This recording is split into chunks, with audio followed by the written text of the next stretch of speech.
फिर Rajya Sabha TN session को देखिए, दरवाजा खुला करते थे भाई। टीएन सेशन को नहीं देखा आपने? नहीं, राज्यसभा दे दी गई, लेकिन राज्यसभा अब क्या देखिए, ऐसा हम लोग राज्यसभा एक जज को सुप्रीम कोर्ट के चीफ जज को नहीं यौन उत्पीड़न का केस अपने से अपनी कमेटी को चेयर करके एक्सोनरेट हो गए और राज्यसभा जाते हैं। वो संदीप ऐसा कभी नहीं हुआ था उत्तर भारत में। जी एक चीज देखिएगा, हम लोग चूंकि फैक्ट्स पे बात करने के लिए बैठे, हमें कोई लेना देना नहीं है भाजपा कांग्रेस, जो हो रहा है वो उसको देख के उसको बोलना है।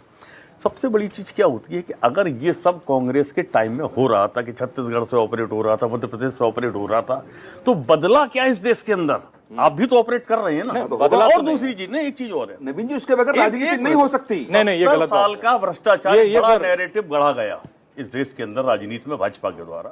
70 साल का भ्रष्टाचार, उस 70 साल के भ्रष्टाचार में जनता बहुत उलझी और उलझने के बाद उसने भाजपा को हाथों हाथ लिया। लेकिन आज भी समझ में ये नहीं आ रहा कि वो 70 साल का भ्रष्टाचार किसने किया और कौन जेल गया, उसमें किसको सजा हुई, कहीं कुछ नहीं है। नवीन जिंदल जो कोल ब्लॉक घोटाले के मुख्य आरोपी थे, आज की तारीख में भारतीय जनता पार्टी में शोभायमान है।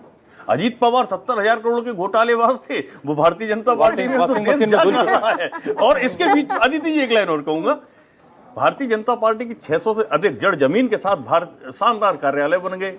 संघ का मुख्यालय 400 करोड़ से बना, 150 करोड़ का दिल्ली में बना, तो ये पैसा कहां से रहा भाई? सही बात, खेती थोड़े कर रहे हैं। ये तो आरएसएस तो ऐसा संगठन है जो चंदा लेकर नहीं करता है। नैरेटिव नहीं बना पाई कांग्रेस, नहीं बना पाई, मैं वही कह रहा हूँ।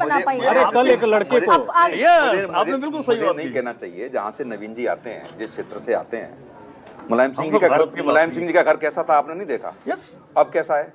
कहां से आ गया पैसा? मतलब मैं वही कह रहा हूँ, उसी परिवार एक लाइन का कमेंट आप तीनों से लेना है, वाइंड अप करना है। हम संगठन से शुरू हुए थे, संगठन की ताकत की महत्वता से।